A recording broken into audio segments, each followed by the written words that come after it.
예, 오늘 말씀은 재미있는 역사 이야기로 여러분들과 함께 은혜를 나누도록 하겠습니다. 주후 1141년 정도로 그렇게 생각이 되는데요. 중세 독일에 한 제국이 있었습니다. 바바리아라는 그런 제국인데요. 지금이야 독일이 통일된 국가입니다만은 그때 당시에는 여러 작은 작은 나라들이 연합되어 있는 그런 형태 아니겠습니까? 우리도 예전에 삼국시대가 있었잖아요. 같은 이 한반도 땅 안에 고구려, 백제, 신라라는 그런 것이 있는 것처럼 작은 영역을 통치하는 그런 나라가 있었습니다. 이것을 일컬어서 제국이라 하고요. 지금 제가 소개하는 나라는 바바리아라는 그런 나라입니다. 이 제국의 통치자는 울프라는 공작인데요. 근데 이 울프가 그 거주하고 있는 와인스버그라는 성이 있습니다. 근데 이 성에 울프 공작이 갇히게 되었습니다. 왜냐하면요, 인근에 있는 제국 스와비아라는 그런 제국인데요. 이 스와비아를 통치하는 콜라드라는 그 왕이 그 형과 함께 이제 쳐들어온 거죠. 그래서 지금 이 바바리아 제국에 특별히 와인스버그 이 성을 포위하고서 이제 조금 있으면 공략하려고 하는 그런 상황 가운데 놓이게 되었습니다. 자, 오랜 기간 동안 이제 포위를 당하게 되었는데요. 울프 공작 이 그 성을 다스리고 있었던 이 울프 공작이 이제 더 이상 견디지 못하고 항복할 수밖에 없는 그런 상황이 되게 되었어요. 자, 이런 상황에서 이제 항복과 관련된 여러 서신들이 사신들을 통해서 오고 가고 있는 그런 상황이었습니다. 자, 이렇게 해서 이제 항복 문서가 만들어지게 되었고요. 그 항복 문서에는 이제 어떠한 것으로 인해서 항복하겠다라는 그런 조건이 있고, 항복할 경우에 어떤 일이 이루어지겠다, 뭐 이런 어떤 내용들이 적히게 되었습니다. 자, 이에 따른 이제 항복 그 조건에 의해서 울프 공작도, 그리고 울프 공작을 섬겼던 그 신하들도, 백성들의 그 안위도 이 콜라드 왕의 그 손 위에 달려 있다라고 할 수 있는 그런 절박한 상황이 되었던 것이죠. 근데 여러분, 이 와중에서 와인스버그 안에 있었던 이 성 안에 있었던 여인들이 들고 일어나게 되었습니다. 자, 이 여인들이 어떤 일을 하게 되었느냐? 콜라드 왕, 정복자 이 콜라드 왕에게 저희 그 여인들의 간절한 마음을 담아가지고 호소문을 보내게 되었던 것이죠. 자, 일단 항복을 하는 그런 상황은 어쩔 수 없는 상황이지만 콜라드 왕에게 우리 여인들이 간절히 바라는 것 한 가지가 있는데 그것을 좀 들어달라라고 그렇게 부탁을 하게 되었습니다. 그 부탁이 무엇이었을까요?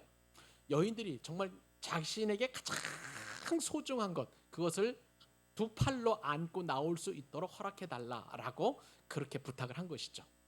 자, 이 부탁이 그렇게 크게 어렵지 않은 그런 일이기 때문에 정복자 콜라드 왕은 그 부탁을 들어주게 되었습니다. 자, 그래서 이제 여인들이 정말 성 밖에 나오면서 어떠한 그 일을 벌이게 되었냐면 정말 가장 소중하게 여기는 것들을 이렇게 품에 안고 나오게 되었습니다. 여러분, 이 와인스버그 성의 여인들이 가장 소중하게 여겼던 것 무엇이라고 여러분 생각하시나요? 금일까요? 은일까요? 아니면 집안에서 가장 소중하게 여기는 어떤 가재 도구들이었을까요? 그렇지 않았습니다. 이 여인들이 들고 나왔던 것은, 가슴에 품고 나왔던 것은 그들이 가장 소중하게 여기는 남편이었던 것이죠. 남편을 여인들이 정말 가슴에 안고 그렇게 듬성듬성 성을 나오면서 그 가장 소중한 것을 또 보고와 보존을 받는 그런 복을 누리게 되었던 것이죠. 콜라드 왕이 그 모습을 보고 너무나 감격을 했어요. 그리고 감동을 해가지고요, 여인들의 안정과 그리고 남편들의 안위를 다 지켜주겠다 약속을 하고요. 그리고 이 항복 조건에서도 변경을 해가지고 이 와인스버그 안에 있었던 울프 왕의 그 항복 조건을 좀 개선을 해가지고 굉장히 좋은 조건으로 그렇게 항복을 받아냈다는 것입니다. 그래서 이 성 와인스버그 성은 나중에 이제 후대 사람들에게 어떠한 이름으로 불려지게 되었냐면 여인들의 헌신이라는 그 이름으로 독일 말로 그렇게 알려져서 많은 후대 사람들에게 그렇게 소개되었다는 것입니다.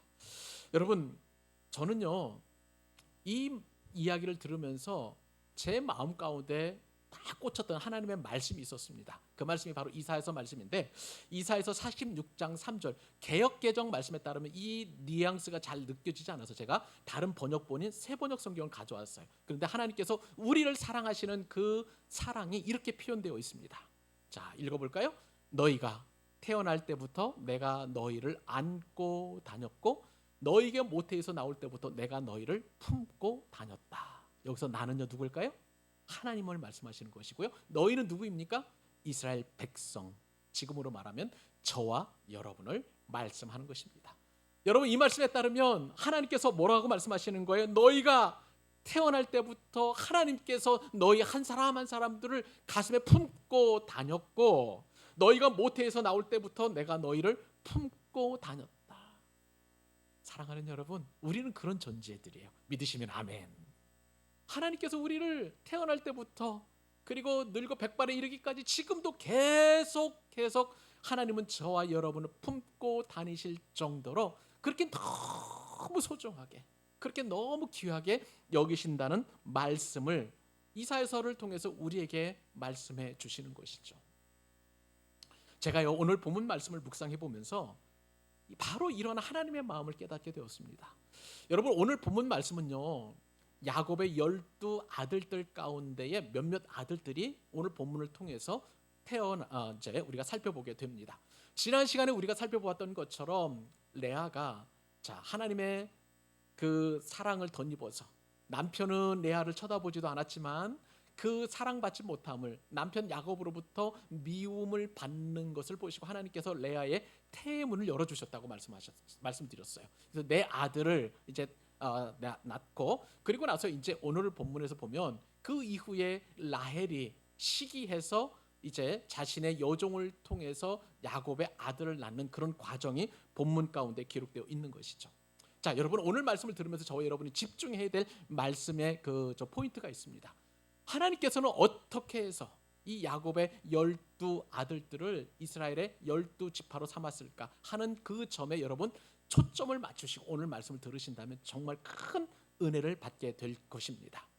여러분 야곱의 12아들은요 이제 예수님의 12제자와 더불어서 요한계시록에 가면 24장로의 반열에 오르게 됩니다. 그만큼 굉장히 중요한 그런 아들들이라고 할 수가 있는 것이죠.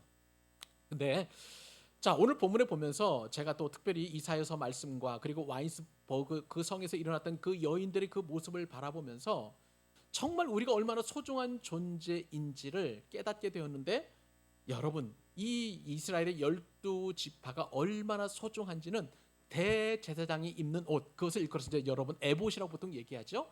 그 에봇과 관련된 흉패와 관련이 있다는 것을 제가 알고 너무나 큰 은혜를 받게 되었어요. 여러분 사진 한 장을 보여드릴 텐데 이것이 바로 대제사장이 입는 그런 에봇이었던 것입니다. 여러분 이 에봇에 보면 가슴에 뭐가 있나요? 가로 22.8cm, 세로 22.8cm, 가로 세로 정사각형의 흉패가 부착되어 있고요. 그 다음 사진을 보시면 이 부착 안에 있는 각각의 뭐가 있나요? 보석들이 달려 있는 것을 보게 됩니다. 여러분 이 보석들 그리고 오른손과 왼손에 이제 우림과 둠밈이라는 이제 하나님의 뜻을 구별하는 그 돌이 있는데 이것을 안쪽으로 넣어서 이제 오른쪽 왼쪽 나중에 꺼내게 되어서 이게 어떤 것이 하나님의 뜻인지 그렇게 구분하는 거예요. 자 그런데 우리가 집중해야 될 것은 바로 보면 저 안에 있는 보석들을 우리가 집중해서 살펴볼 필요가 있는 거예요. 하나님은요 저러한 이스라엘 백성의 제사장인 그리고 에봇 위에 부착된 흉패에 달려있는 저 보석을 우리로 하여금 보도록 오늘 말씀을 통해서 우리에게 집중하도록 그렇게 요구하십니다. 그러면서 하나님께서 우리에게 주시는 말씀이 뭐예요? 내가 너를 사랑한다. 내가 너를 존귀하게 여긴다. 저 보석보다도 더 아름답고 존귀한 존재로 저와 여러분을 사랑하신다라고 말씀하시고 싶어 하신다는 거예요. 여러분 저 보석은요 성경 말씀을 보면 오늘 말씀 보면 여러분 아마 깜짝 놀라실 거예요. 이스라엘의 12지파를 형성할 만한 이스라엘의 믿음의 조상들이라고 할 수가 있겠는데요. 근데 그들이 정말 믿음도 출중하고 또 하나님을 잘 경외하고 예배도 하고 그런 사람들이 절대 아니었던 거예요. 너무나 흠이 많고 너무나 허물도 많고 너무나 보통 사람들보다도 더 못한, 정말 우리 젊은이들 말로 찌질이 같은 그런 사람들이 바로 이러한 이스라엘 12지파의 시조이자 조상이 되었다는 사실입니다. 여러분, 우리도 마찬가지예요.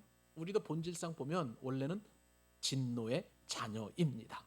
근데 놀라운 것은 하나님께서는 태초부터, 그리고 이 세상이 만들어지기 전부터 하나님께서 우리를 구원하시기로 작정하시고 우리를 보석보다 더 존귀한 존재로, 그리고 하나님 품에 새겨진 그런 보석과 같은 그런 존재로 저와 여러분을 사랑하셨다는 거예요. 여러분, 이것이 바로 우리에게 하나님께 소망을 두어야 될 목적인 줄로 믿습니다. 오늘 말씀을 들으면서 내가 얼마나 소중한 존재를 여러분들 깨닫게 되신다면 여러분들은 훌륭하게 오늘 말씀을 잘 들으신 거예요. 여러분, 말씀을 들으면서 여러분의 모든 상처가 치유되고 여러분의 모든 연약함과 부족함과 그리고 자존심 상함과 그리고 여러분의 모든 그런 부족한 것들이 고침을 받고 넉넉히 이김을 받는 그런 은혜가 있기를 간절히 소원합니다. 말씀을 듣는 가운데 그런 회복이 일어나기를 우리 주님의 이름으로 축복합니다. 하나님 가슴에 새겨진 보석이라는 제목으로 오늘과 그리고 다음 주에 우리 한번 말씀을 더 나눌 텐데요. 특별히 오늘 우리가 하나님께서 주시는 그 교훈을 받을 게 첫 번째 교훈과 두 번째 교훈이 있는데, 첫 번째 교훈은 이것입니다. 바로 상처를 별로 바꾸시는 하나님이란 사실입니다. 같이 한번 따라서 해보실래요? 상처를 별로 바꾸시는 하나님. 말씀을 드린 대로요, 이스라엘의 12지파의 조상들은 정말 대제사장의 가슴에 새겨질 만큼 그렇게 훌륭한 사람들이 아니었던 것입니다. 그래서 우리는 정말 야곱의 가정 가운데 있었던 이 12아들들이 과연 어떤 사람들인지 우리가 다는 살펴볼 수 없습니다. 자, 그러나 그 가운데 우리가 대충 야곱의 가정의 형편들을 좀 몇 가지 좀 살펴볼 필요가 있는 것이죠. 첫째, 야곱의 가정은 어떤 가정이었느냐? 건강하지 못했어요. 그리고 구겨지고 상처받은, 서로 간에 상처를 주는 그런 엮이는 가정이었다는 사실을 먼저 알 필요가 있습니다. 자, 우선 여러분, 야곱의 두 아내가 있었었죠. 첫째 아내는 레아였습니다. 그리고 둘째 아내는 누구일까요? 야곱이 정말 사랑하는 라헬이라는 그 여인이었죠. 자, 그런데 우리가 지지난 시간 살펴봤던 것처럼 라반은 첫째 딸 레아를 시집 보내지 않고는 라헬을 시집 보낼 수 없다라고 이야기하면서 야곱이 그토록 7년 동안 헌신해서 열심히 일해가지고 라헬을 아내로 얻기를 원했지만 라반의 어떤 속임수로 인해, 사기로 인해서 첫째 아내가 바뀌어버리고 말았어요. 그리고 레아가 첫째 아내가 되었고 그 라헬을 얻기 위해서는 7년 동안 더 일해라 라는 그런 어떤 이야기를 듣고 그리고 둘째 아내 라헬을 얻게 되었습니다. 그래서 이제 14년 동안 열심히 일해서 그렇게 가정을 꾸렸습니다만은, 그런데 이 두 아내 사이에, 그 전에는 이제 자매들이죠. 서로 친자매인데 이들 사이에 경쟁이 시작된 거예요. 서로 간에 질투합니다. 서로 간에 또한 시기합니다. 어떻게 하면 남편의 사랑을 독차지할 수 있을까? 그렇게 끊임없이 연구하고 그리고 시기하고 질투하는 그런 상황이 야곱의 가정 가운데 있게 된 거예요. 그리고 오늘 본문에 보고 또 다음 주에 본문에 보면 이제는 자신들이 출산을 못하니까 서로의 몸종, 시종들을 보내어서 또 아내를 삼게 하는 그런 상황이었던 것이죠. 여러분, 한 가정의 아내가 무려 하나도 아니고 둘이 아니고 몇일까요? 넷이나 되는 거예요. 넷이나 되는 거예요. 여러분, 이런 가정이 건강한 가정이라고 할 수가 있을까요? 자, 이런 상황 가운데 있었습니다. 자, 그러면 한번 상상을 한번 해보십시다. 이런 아내가 넷인 가정에서 이제 야곱이 아내들과 함께 식탁에서 식사를 합니다.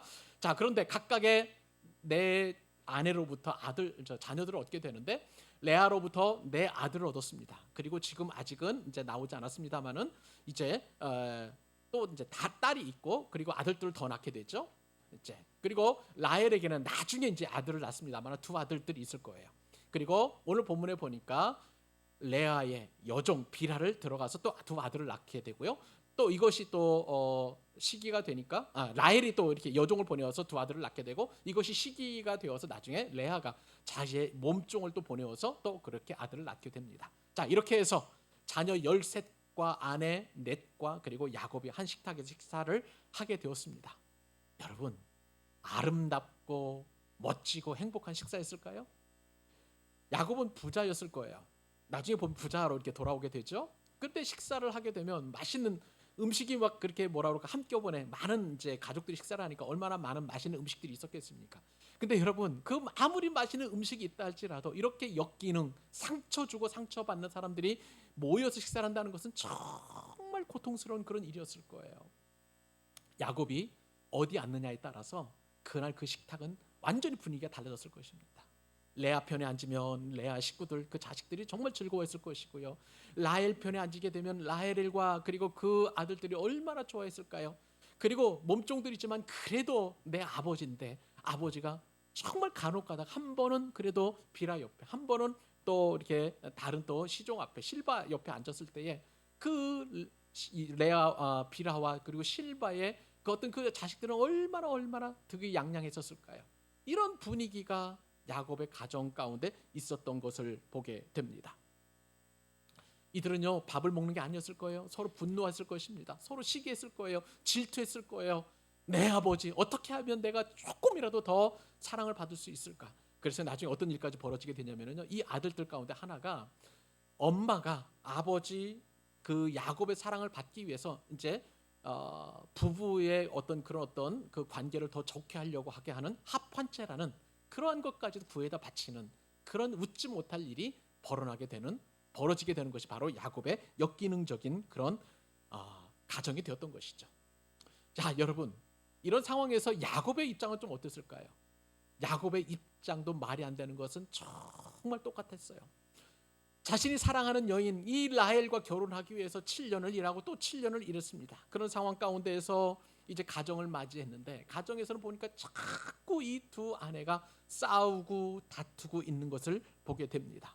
야곱은 남편의 자리를 제대로 갖추지도 못했고요. 그리고 그러다 보니까 또 아들들로부터도 나중에 보면 인정받지 못하는 그런 야곱이 되었던 것이죠.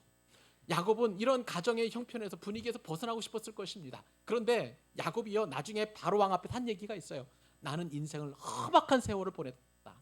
그만큼 인생이 고통스러웠다라고 이야기하는 그 야곱을 볼 때에 야곱의 가정사, 개인사는 얼마나 힘들었을까 우리가 어렵지 않게 짐작을 할 수 있는 것이죠. 여러분 아내가 많다고 절대 행복하지 않은 이유가 바로 여기에 있습니다. 그래서 하나님께서는 한 남편에 한 아내를 주어서 가정을 화목하게 이뤄갈 수 있도록 은혜를 주신 줄로 믿습니다. 그러니까 우리는 한 아내, 한 남편을 인하여 얼마나 감사한지 여러분 그런 가정에 대하여 감사하는 그런 마음을 가지실 수 있기를 바랍니다. 이것이 이제 야곱의 이제 첫 번째 가정의 특징이었는데요. 자, 가족들끼리 이렇게 서로 무시하고 그랬는데 자, 이번에 또 다른 특징을 보게 되면 아내들끼리 하는 입장을 한번 생각을 해보십시다. 여러분 보십시다. 첫째 아내 레아도 힘들었고요. 라헬도 힘들게 살았고 셋째 아내 이 비라도 힘들게 살았고 넷째 아내 실바도 고통스럽기는 마찬가지였을 거예요. 여러분 잘 아시는 것처럼 레아는요 외모가 뛰어나지 못했어요. 시력도 나빴어요. 자 그런 상황이다 보니까 또 원래 자기가 처음 남편의 사랑을 받는 그런 존재가 아니기 때문에 정말 얼마나 힘들게 살았는지 남편의 사랑을 어떻게든지 간에 얻고 남편의 어떤 그런 어떤 그 관심을 받고 싶었지만 남편은 전혀 레아에 대해서 관심이 없어요. 그러다 보니까 레아는 어쩔 수 없이 남편 대신 하나님만 바라보는 그런 상황이 되었고요. 하나님께서는 그런 레아를 불쌍히 여기시고 태문을 열어주셔서 계속 자녀를 낳게 하신 것이죠. 자 그렇다면 라헬은 또 어떻게 되겠습니까? 두 번째 아내 라헬 남편의 사랑을 충만하게 받았어요. 정말 과할 정도로 이렇게 받게 되었어요. 근데 여러분 문제는 뭐냐면 라헬이 임신을 하지 못한 거예요. 왜요? 하나님께서 라헬의 태를 닫고 계셨기 때문에 그렇습니다. 고대 사회에서는요 이 불임의 책임을 누구한테 전가를 했냐면 다 오롯이 아내의 몫이었습니다. 여러분 성경에서 보면 시편 127편 3절에 보면 이런 말씀이 기록되어 있죠. 자식은 여호와의 주신 기업이요 태의 열매는 그의 상급이로다. 그러니까 상급이자 그리고 기업은 바로 자식이고 아들인데 하나님께서 이 라헬로 하여금 아들을 얻지 못하니까 주변에 있는 모든 사람들이 라헬은 하나님으로부터 저주를 받았다. 그렇게 이야기를 듣고 살은 거예요. 주변 사람들이 그렇게 이야기를 한 것이고요. 그러니 라헬의 인생이 얼마나 그렇게 또 박진 인생이었는지 우리가 어렵지 않게 짐작을 할 수 있는 것이죠. 자, 그러면 다른 또 여인들은 어떻습니까? 세 번째 아내 빌하였습니다. 그리고 네 번째 아내 실바였어요. 이 두 사람은요 각각의 여주인들이 있었어요. 그때 당시의 주인은요 이 종의 생사 여탈을 주관하는 사람들이었습니다. 그러니까 아무런 대가 없이 아무리 수고를 해도 수고했다 고맙다는 말 한마디 들을 수 없는 그런 사정이었고요. 심지어는 너 가서 뭐 나가라고 하면 나가야 되는 그런 상황이고, 그리고 죽으라고 하면 죽어야 되는 실제로 그런 어떤 상황이었던 것이죠. 자, 그런데 여러분, 자 라헬의 말을 듣고 또 레아의 말을 듣고 각각 야곱에게 들어가서 동침을 해서 아기를 낳았다. 그러면 여러분 그 아기가 누구의 아기가 될까요? 내가 배아파한 내 아들이 아닌 거예요. 내 여주인의 아들이 되어버리는 거예요. 그러니 이 여종들도 아내로서 얼마나 힘겹게 살아갈 수밖에 없는지 그런 것을 우리가 어렵지 않게 짐작을 해볼 수 있는 것이죠. 자, 이런 가운데 오늘 본문에서 어떤 내용이 나오냐면 이렇게 가정의 불화가 시작되는 그런 단초들이 오늘 본문에서부터 시작이 되는 것을 보게 됩니다. 여러분 읽으셨습니다마는 오늘 본문 1절과 2절 말씀을 같이 한번 또 읽고 또 은혜를 나누십시다. 자, 시작. 라헬이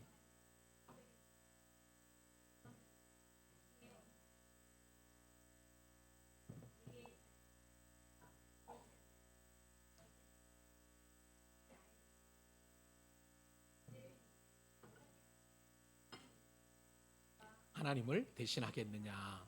아멘. 여러분, 하나님은 레아가 야곱에게 사랑받지 못함을, 이것이 이제 원어적인 의미로는 이제 미움 받았다는 그런 뜻이라고 말씀을 드렸죠. 하나님께서 그런 레아를 보시고 불쌍히 여기신 거예요. 그래서 내 아들을 낳도록 그렇게 말씀해 주셨습니다. 첫째 아들 주신 게 루벤이었죠. 그다음에 시몬, 그리고 레위, 유다에 이르기까지 내 아들을 쫙쫙 낳게 되었던 것이죠. 자, 그런데요, 이렇게 하나님께서 레아를 보시고 이렇게 내 아들을 주셨는데 라헬은 봐야 될 것을 보지 못한 거예요. 무슨 얘기입니까? 라헬이 보았던 것은, 라헬이 1절 말씀을 보니까 라헬이 자기가 야곱에게서 아들 낳지 못함을 보고, 라헬이 본 것은 자기가 아들 낳지 못함을 본 거예요. 라헬이 보아야 될 것은 뭐냐면 레아에게 태문을 열어주셔서 그렇게 아들을 낳게 하신 것을 보아야 되는데, 그런 영적인 봄이 아니라 육체적인 내가 아들을 낳지 못하네 하는 그 상황만 보게 되었다고 성경은 기록하고 있는 것이죠. 그렇기 때문에 라헬이 할 수 있는 것은요 시기와 질투였던 것입니다. 하나님께서 하신 일 아니겠습니까? 레아가 아들을 낳았던 것은. 그런데도 이것은 하나님의 그 하신 일들을 바라보지 못하고 육적인 눈으로, 인간의 눈으로 보다 보니까 언니는 저렇게 아기를 잘 낳는데 나는 이게 뭐야 하면서 자기 자신을 자꾸 보니까 마음에 자꾸 시기심이 생기는 거예요. 여러분 이 시기는 마음으로만 시기해도요 여러분 그건 죄가 되는 거예요. 그런데 이것을 밖으로 표출을 하게 됩니다. 남편에게 표출을 하는데 어떻게 표출하게 되냐면, 어떻게 얘기하냐면 야곱에게 말하죠. 내게 자식을 낳게 하라. 그렇지 않으면 내가 죽을 거야. 뭐 이렇게 얘기를 하는 거예요. 내가 죽겠다는 거예요. 라헬의 마음이 얼마나 지금 상해 있는지, 얼마나 시기와 미움으로 가득 차 있는지 우리는 이 라헬의 말을 통해서 어렵지 않게 생각해 보게 됩니다. 자, 여러분 이런 상황에서 이제 야곱의 모습을 보게 되는데, 이렇게 라헬을 보고 성을 나는 라헬을 보고요 성을 내는 것은 야곱도 마찬가지였습니다. 2절 말씀을 보시면 야곱이 라헬에게 성을 내요. 야곱이 라헬에게 성을 내요. 여러분 야곱이 지금까지 라헬에게 성질을 낸 적이 있나요? 성질을 부린 적이 있습니까? 절대 없습니다. 왜냐하면 워낙 사랑스러운 그런 여인이었기 때문에. 그런데 처음으로 결혼하고 나서 처음으로 지금 야곱이 라헬에게 성을 내고 있는 것을 보게 됩니다. 그런데 우리나라 성경에는 그냥 성을 내었다라고 표현되어 있는데 원어 성경에 보니까 기가 막힌 방법으로 야곱이 분노를 표출하고 있는 것을 보게 됩니다. 원어의 뜻은 이런 뜻이에요. 콧바람을 몰아쉬면서 극렬하게 분을 발한다라는 그런 뜻을 가지고 있어요. 그러니까 야곱이 지금 얼마나 극렬하게, 그리고 얼마나 콧바람을 씩씩거릴 정도로 그렇게 화를 내고 있는지 우리는 생각해 볼 수 있는 것이죠. 그러면서 야곱이 말합니다. 임신하지 못한 게 지금 내 탓이야? 하나님인데 왜 나인데 지금 이렇게 그래? 왜 나만 가지고 달달 볶고 그래? 이렇게 지금 이야기하고 있는 것이죠. 여러분 그렇게 사랑하는 라헬 아니겠습니까? 그런 라헬에게 야곱이 지금 성질을 본능적으로 강력하게 쏟아내고 있는 것을 보게 됩니다. 여러분, 야곱은요 질투하는 라헬 때문에 얼마나 힘든 결혼 생활을 하고 있는지 모릅니다. 7년을 더 일할 정도로 그렇게 라헬과 결혼하면 행복할 줄 알았는데, 지금 이 가정 생활에서 가장 야곱을 힘들게 하는 사람이 누구일까요? 바로 라헬이었어요. 그리고 내가 임신하는 것은 하나님의 몫인데 왜 나에게 임신시키지 못하느냐, 내가 그렇지 않으면 죽겠다라고 이야기할 정도로 그 이야기를 들으니 야곱은 정말 진짜 죽을 지경인 것은 라헬뿐만 아니라 야곱이 되는 것을 보게 됩니다. 여러분, 이러한 야곱은요 정말 믿음의 가장으로서, 그리고 또 아브라함과 이삭과 그리고 그 믿음과 신앙을 이어가는 야곱의 모습은 정말 우리로 하여금 얼마나 실망시키는 그런 존재인지 모릅니다. 여러분, 우리는 이 사실을 통해서 한 가지 깨닫는 사실이 하나 있어요. 우리의 조상이 그렇게 중요하지 않다는 것을 우리는 깨닫게 됩니다. 여러분, 우리는 가문에서 예를 들어서 어떤 대통령이 나오고 정승이 나오고 그리고 또 유명한 판사나 하다못해 40회 싼 사람들 의사가 나오게 된다면 가문에 얼마나 큰 영광인지 모릅니다. 그런 어떤 영광스러운 일이 나기면 이거는 가문의 영광이다, 그런 표현을 우리가 적지 않게 사용하고 있지 않겠습니까? 그런데 여러분, 오늘 성경 말씀을 보니까 하나님의 백성들에게는 가문의 영광이 그렇게 중요하지 않다는 것을 보게 됩니다. 여러분, 그 증거가 바로 마태복음 족보에, 예수님 족보에 있는 거 여러분 잘 아시잖아요. 예수님의 족보에는 5명의 여인들이 등장합니다. 여러분, 그 여인들 한 사람 한 사람들이 기가 막힌 인생을 살았던 그런 사람이었어요. 예수님의 조상 가운데 가장 먼저 두드러진 그 여성이 있죠? 누구입니까? 다말이라는 거 여러분 잘 아실 거예요. 다말 어떤 여인이에요? 시아버지와 함께 관계를 맺어서 아들을 낳은 그런 며느리였던 거예요. 세상으로 보면 손가락질 당하고 지탄받아야 될 그런 여인이었죠. 라합은 또 어떤 여인이었습니까? 기생이었어요. 기생. 여러분, 기생이 말이 기생이지 점잖은 표현이라고 좀 보여집니다. 지금으로 보면 더 이상한 그런 단어를 사용해도 그렇게 무방하지 않은 그런 여인이었어요. 어디 그뿐인가요? 룻은 또 어떤 여인이었습니까? 이방 사람이었어요. 유대인들이 지옥의 땔감으로 여겼던 그런 이방 여인이 바로 룻이었던 것이죠. 또 어떤 여인이 있습니까? 라합, 룻, 그리고 다말, 바세바는 또 어때요? 다윗의 아내 바세바, 우리아의 아내였던 것인데 다윗이 음행을 해가지고 취한 여인이 바로 바세바 아니겠습니까? 그리고 마리아가 나오는데, 마리아는 처녀가 또 잉태를 했으니 한결같이 5명이 등장하는 그 여인들이, 예수님의 족보에 오른 그 여인들이 하나같이 세상적인 판단과 기준으로 또 그리고 윤리적인 그런 어떤 식견으로 본다면 전혀 부합하지 않는 그런 사람들이었던 것이죠. 우리는요 오늘 말씀과 예수님의 족보를 통해서 어떤 상황을 알게 됩니까? 불행한 환경이나 불행한 부모에게 태어났다고 해서 모든 것이 다 불행한 것은 아니라는 사실을 여러분 믿으시기 바랍니다. 가난한 가정에서 출생했다고 해가지고요 그 사실이 그 자녀의 그리고 그 사람의 미래를 결정하지 않는다는 거예요. 그 사람의 복도 결정하지 않는다는 거예요. 그럼에도 불구하고 모든 것을 아우러서 복을 주시는 하나님, 그 하나님이 위대하신 하나님이신 줄 믿으시기 바랍니다. 사람의 조건과 환경, 외모, 형편, 그런 모든 것들은 다 중요하지 않아요. 여러분, 심지어는 성경에 보면 강간을 당해서 임신한 그리고 태어난 자녀를 통해서 하나님께서 복을 주시고 또 믿음의 귀한 일꾼으로 사용하시는 것을 얼마든지 보게 됩니다. 여러분, 오늘 본문의 말씀을 보면 야곱의 가정은 다 한결같이 다 상처받은 사람들이에요. 야곱, 레아, 라헬, 그리고 실바와 비라 이르기까지, 그리고 그 10세 자녀들, 12아들들과 나중에 이제 디나가 나오죠. 10세 자녀들은 다 상처받은 그런 사람들이었어요. 그런 사람들이 이스라엘 12지파를 형성하게 됩니다. 여러분, 상처를요 영어로 뭐라고 이야기하냐면 따라서 해봅시다. 스카, SCAR이에요. 그런데 여러분, 이 스카가 변해서 하나님의 은혜가 임하면 뭐가 되는지 아세요? 여러분, 스타가 됩니다. 별이 되는 거예요. STAR, 스타가 되는 거예요. 사랑하는 여러분, 우리 하나님은 스카를 바꾸셔서 스타로 만드시는 분이심을 믿으시기 바랍니다. 그렇기 때문에 내가 가지고 있는 상처, 연약함, 무력감, 그것은 중요하지 않아요. 내가 과연 어떤 하나님을 믿고 있느냐, 어떤 하나님과 동행하느냐, 어떤 하나님을 믿고 있느냐가 중요한 줄 믿으시기 바랍니다. 하나님께서는 우리를 가슴에 품고 다니시는 보석처럼 여기신다고 말씀을 들으셨을 것입니다. 그 하나님께서 상처를 별로 만드십니다. 누구를요? 여러분 한 사람 한 사람을요. 바로 저를요. 그 하나님을 신뢰하고 그 하나님을 경외하고 그 하나님과 동행하는 여러분 되시기를 우리 주님의 이름으로 축복합니다. 또 한 가지 오늘 교훈 우리가 알아야 될 것은 뭐냐면요. 자, 귀한 교훈입니다. 이것도 엄청난 복인데요. 따로 세보십시다. 과거도 현재도 미래도 품으시는 하나님. 자, 오늘 말씀에 보면 이 기가 막힌 내용이 좀 들어 있습니다.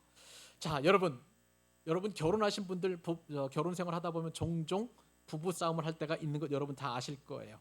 자, 그런데 여러분 부부 싸움 할 때 오늘 이후로부터 남편들에게 특별히 말씀을 드립니다. 남편이 가장 경계해야 할 일이 뭐냐면요, 아내를 화내게 하는 일이에요. 아내를 화나게 하는 일입니다. 아내에게 이제 화를 내는 순간 이제 믿음이 다 떠나가게 되고요.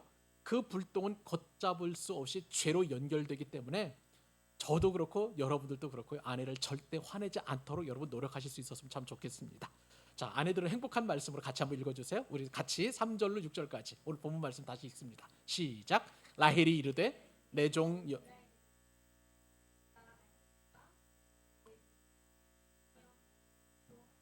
자식을 얻겠노라 하고 그의 시녀 비라를 남편에게 아내로 주매 야곱이 그에게로 들어갔더니 비라가 임신하여 야곱에게 아들을 낳은지라. 라헬이 이르되 하나님이 내 억울함을 푸시려고 내 호소를 들으사 내게 아들을 주셨다 하고 이로 말미암아 그의 이름을 단이라 하였으며. 네, 여기까지 한번 읽겠습니다. 자, 여러분 라헬의 입장에서 한번 생각을 해보십시다. 라헬은요 지금까지 자신만을 위하고 자신 여러 아내들보다도 자신만을 사랑하는 그 남편을 보면서 정말 행복했었을 거예요. 그런데 오늘 본문에 보니까 야곱이 난생 처음으로 어떻게 했다고요? 성질을 낸 거예요. 화를 벌거럭처럼 그렇게 천둥처럼 내게 된 거예요. 그러니 라헬의 입장에서 보면 큰 상처가 되었고요. 그리고 그런 어떤 그 남편을 생각해 보니까 너무 화가 솟구치는 거야. 그러니까 이 화를 주체할 수 없으니까 이제 어떻게 하게 됐냐면 이제 죄를 짓는 것으로 결단을 내리는 것을 보게 됩니다. 자, 라헬이 질투의 화신이 되어서 어떤 이야기를 하게 되냐면 내 몸종을 통해서라도 아이를 낳자라고 그렇게 이야기를 하는 거예요. 여러분 이것은 죄 아닙니까? 자, 야곱으로 하여금 이제 라헬은 첩으로 비라를 취해서 아들을 낳게 하도록 그렇게 종용하는 것을 보게 됩니다. 라헬은 비라가 아들을 낳으면 어떻게 말하냐면 내 무릎에 두리라라고 그렇게 이야기합니다. 자, 이 말은 어떤 얘기일까요? 비라에게서 비록 아들을 낳게 된다면 비라의 자식이 아니라 내 자식이다라고 그렇게 되고요. 이제 그렇게 되면 내 체면은 구겨진 체면은 다시 회복될 것이다. 내 언니와 경쟁에서 이겼을 것이다. 뭐 이런 어떤 마음들을 복합적으로 품으면서 자신의 몸종인 비라를 남편 야곱에게 그렇게 보내게 된 것을 우리가 본문을 통해서 알게 되는 것이죠. 라헬은요 분명히 들었을 거예요. 여러분 시할머니가 누구냐면 사라예요. 아브라함의 아내이죠. 사라는요 비슷한 상황에서 사라도 한번 경험을 했던 거 여러분 잘 아실 거예요. 아들을 못 낳으니까 애굽 여인 하갈을 보내어 가지고 아들을 낳게 했잖아요. 그 아들이 바로 이스마엘이었습니다. 근데 나중에 여러분 보시는 것처럼 이스마엘과 이삭 사이에 얼마나 분쟁이 심했어요. 막 그 소년이 된 이스마엘이 이제 뭐 젖된 그 아이를 막 희롱하고 하는 거 보니까 그 가정에 막 불화가 생겨가지고 엄청난 고통을 당했던 것. 그래서 나중에는 이제 하갈도 이스마엘도 광야로 내쫓잖아요. 그 이야기를 분명히 들었을 거예요 라헬이.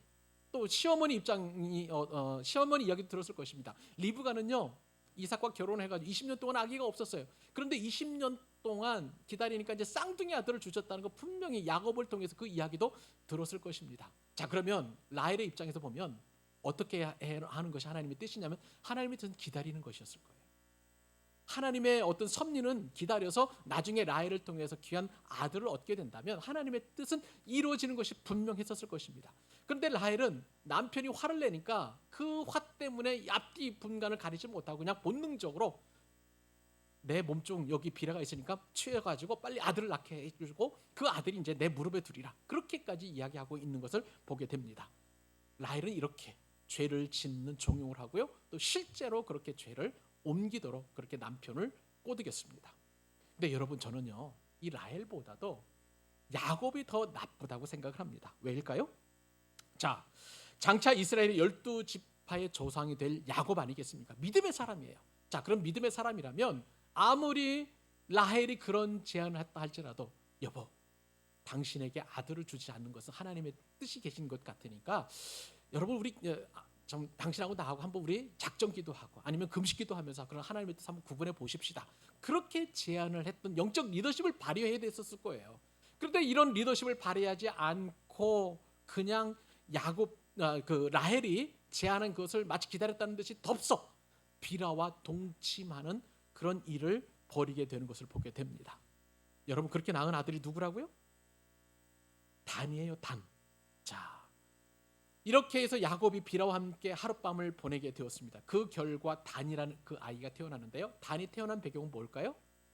이 라헬의 질투 때문에 태어나게 되었습니다. 자, 그런데 여러분 나중에 이 단에 대해서 야곱이 나중에 이제 죽음을 앞두고 임종 전에 이 단 지파에 대해서 예언하는데 어떻게 예언하는지 아세요, 여러분? 창세기 49장 16절로 18절 말씀입니다. 자, 이렇게 기록되어 있어요. 단은 이스라엘의 한 지파 같이 그의 백성을 심판하리로다. 단은 길섭의 뱀이요 샛길의 독사로다. 말급을 물어서 그 탄자를 뒤로 떨어지게 하리로다. 여호와여 나는 주의 구원을 기다리나이다. 자, 이게 무슨 얘기입니까? 단이라는 뜻은 원래 재판장이라는 뜻을 가지고 있어요. 그리고 억울함을 풀어 주신다라는 그런 뜻도 가지고 있습니다. 뜻은 참 좋아요. 그런데 야곱은 이러한 단에 대해서 길섭의 뱀이자 샛길의 독사라는 거예요. 여러분 생각을 해보세요. 뱀이 풀숲에 숨어 있지 않고 길에 나와 있어요. 독사가 한 독사굴에 들어가 있지 않고 그냥 밖으로 나와 있단 말이에요. 그러면 어떻게 되겠습니까? 사람들이 가만히 있을까요? 그 뱀을 어떻게든지 간에 잡든지 아니면 처단을 해서 그렇게 없애버리는 것이죠. 무슨 얘기입니까? 위기에 노출되어서 단의 자손들은 완전히 그렇게 쪼그라들 것임을 야곱이 예언을 한 것이라고 할 수가 있겠습니다. 자, 그런데 이런 상황 가운데 뱀하고 독사하면은요 다른 사람들에게 다른 존재에게 해를 주는 그런 존재 아니겠어요? 자, 그런데 이 해를 주는 존재는 어떻게 되냐면 단은 이스라엘의 한 지파같이 그의 백성을 심판하리로다. 뱀이요 독사가 되어서 그 대적들을 심판하는데 그 심판의 대상이 누구냐면 그 대적이 누구냐면 이스라엘의 다른 족속이라는 사실이에요. 이 단지파는 참 기구한 운명을 가지고 태어나게 되었습니다. 무슨 얘기입니까? 단지파의 그 대적들은 다른 이방 족속이나 혹은 우상을 숭배하는 그런 사람들이 아니라 그 지파 안에서 분란을 일으키는 트러블 메이커로서의 그 앞날이 예정되어 있다는 사실인 거예요. 이것을 또 똑같이 모세가 나중에 이스라엘 12지파를 축복하면서 할 때 단지파는 이렇게 모세가 예언을 하게 되었습니다. 신명기 33장 22절 말씀인데 이렇게 기록되어 있어요. 단에 대하여는 일러스되 단은 바산에서 나오는 사자의 새끼로다. 사자는 맹수예요. 그런데 새끼 사자라는 거예요. 맹수 역할을 하지 못하는 연약한 그러한 새끼에 불과하다는 것입니다. 자, 이 말씀을 야곱의 예언과 그리고 또 그 다음에 모세의 예언을 합치게 된다면 단지파는 어떤 앞으로 운명을 청하게 됐냐면 용맹스러운 것 같지만 그러나 힘이 없는 사자 새끼와 같은 그런 역할을 감당할 것이고요. 그리고 단지파가 주로 노리는 것은 이스라엘의 다른 11지파라는 사실을 알게 되는 것이죠. 자, 이런 예언을 받고 나중에 단지파가 어떻게 되는지 아세요? 이제 출애굽 이후에 이스라엘 백성들이 12지파의 가나안 땅에 이제 정착하지 않겠습니까? 원래 단지파는 팔레스타인 중부 지역에 그렇게 그 뭐라 그럴까요? 땅을 분배받게 되었습니다. 그런데 그 가나안 원주민들을 물리치지 못하니까 쫓겨나 가지고요. 나중에 어디까지 도망치게 되냐면 저 꼭대기 이스라엘 12지파가 분배받은 땅에서 저 꼭대기로 올라가서 시리아 근처에 자리를 잡게 되는 거예요. 그 높은 그 지역에. 그러다 보니까 나중에 이제 이스라엘의 영역을 얘기할 때 남쪽에는 브엘사바로부터 북쪽에 단까지 하는 이유가 바로 거기에서 나오게 된 것을 보게 됩니다. 자, 그런데 이 북쪽에 위치했던 이 단지파의 앞으로 행실이 어떻게 이루어지게 되냐면요, 단지파는 이방 사람들과 가장 밀접하게 접촉하는 조착점에 있었던 거예요. 그러다 보니까 다른 지파들보다도 가장 먼저 우상을 숭배합니다. 그 이방 사람들과 자꾸 교제하다 보니까 이방 사람들이 섬기는 그런 신들을 섬기게 되고 가장 먼저 영적으로 타락을 하게 되었고요. 그리고 나서 또한 제일 많이 숭배하는 그러한 어리석음을 이 단지파가 경험하게 된 것이죠. 그렇기 때문에 나중에는 어떤 일이 벌어지게 되냐면, 여러분 요한계시록에 보면 나중에 14만 4천 명이라는 구원받은 숫자가 등장해요. 근데 그 지파 가운데 단지파가 쏙 빠져버리게 돼요. 하나님이 가장 싫어하는 우상을 가장 먼저 숭배했고 가장 많이 숭배했기 때문에 그렇습니다. 그 대신 므낫세 지파가 이 단지파를 대신하게 되는 것을 보게 됩니다. 자, 그런데 여러분, 이것이 단지파의 운명이자 미래인데요, 놀라운 사실은 그런 단지파의 미래임에도 불구하고 우리 하나님은 어떤 하나님이신가요?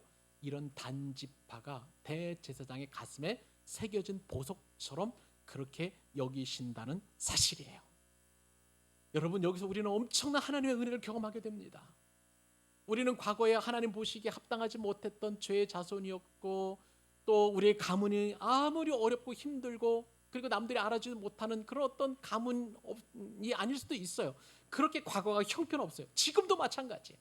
지금도 우리의 삶이 녹록하지 않고 고통과 고난 가운데 있고 힘겨운 그런 삶을 살아갈 수 있을 거예요. 현재가 그렇단 말이죠. 단지파처럼 미래가 하나님의 영광을 드러내는 것이 아니라 하나님 보시기에 정말 죄된 그런 단지파라 할지라도 분명한 것은 과거와 상관없이, 현재와 상관없이, 미래와 상관없이 그렇게 하나님께서는 저와 여러분을 하나님 가슴에 품은 보석으로 여기신다는 사실이에요. 이 사실이 여러분들의 큰 은혜가 될 수 있기를 바랍니다. 여러분, 말씀을 맺기 원합니다. 제가 오늘 말씀을 마무리하면서 어떤 큰 은혜를 받게 되었냐면, 주기도문을 생각을 하게 되었어요. 주기도문. 여러분, 주기도문 처음에 어떻게 시작하냐면 마태복음 6장 9절에 보면, 그러므로 너희는 이렇게 기도하라. 하늘에 계신 우리 아버지여. 여러분, 우리는 매일매일 주기도문 하다 보니까 이 주기도문이 별로 그렇게 감흥이 없어요. 근데 여러분, 1세기 유대인들은 완전히 달라요. 무슨 얘기입니까? 1세기 유대인들은 하나님에 대해 어떤 하나님을 여러분 경험했는지 아세요? 하나님은 전능하신 엘샤다의 하나님이시고 모든 지혜를 가지신 분이시고 또 변함이 없으신 분이시고 모든 필요를 공급하시고 여호와 라파이신 치료하시는 하나님이시고 그리고 우리의 반석과 피난처 되신다라고 유대인들은 그렇게 고백을 했어요. 그런데 그 어떤 1세기 유대인도 하나님이 아버지 되신다는 사실을 고백할 수 없었어요. 그런데 예수님께서 제자들이 예수님 기도를 좀 가르쳐 주세요라고 그렇게 부탁을 했더니 예수님께서 다른 거 다 차치하시고, 얘들아, 아버지 하나님이 너희들의 아버지 되신다라고 그렇게 말씀하신다는 사실이에요. 여러분, 우리는 예수님을 믿음으로 말미암아 하나님을 아버지로 믿는 그리스도인인 줄로 믿습니다. 여러분, 우리가 얼마나 소중한 존재인지 사도 바울은 에베소서를 통해서 이렇게 말씀하십니다. 우리는 그가 만드신 바라. 그가 만드신 바가 뭐냐면요, 헬라어로 포에마라는 단어를 쓰는데, 이것은 뭐냐면 이 단어에서 나중에 포엠이라는 영어의 시라는 단어가 나와요. 우리를 시와 같은 존재로 아름다운 작품으로 그리고 걸작품으로 만드셨다는 거예요. 여러분, 우리는 명품을 좋아합니다만 명품은 여러 개가 있어요. 그런데 걸작품은 오직 하나예요. 유니크한 거예요. 하나님께서는 저와 여러분 한 사람 한 사람을 우리의 과거와 현재 미래가 어떠든지 안에 상관없이 걸작품으로 만드시고 우리를 보석처럼 여기시고, 아니요, 보석보다 더 귀한 존재로 여기시고 저와 여러분들을 안고 품으시고 그리고 지금도 인도해 가시는 줄 믿으시기 바랍니다. 오늘 말씀을 통해서 하나님께 이 말씀을 주시고 싶어 하셨던 거예요. 다음 시간에도 또 비슷한 말씀을 주십니다. 그런데 또 다른 은혜가 있습니다. 여러분, 이 말씀 붙들고 우리 일주일 동안 넉넉히 승리하십시다. 그 하나님이 바로 나의 하나님이심을 믿고 여러분 당당하게 세상을 살아가는 저와 여러분 되시길 주님의 이름으로 축복합니다.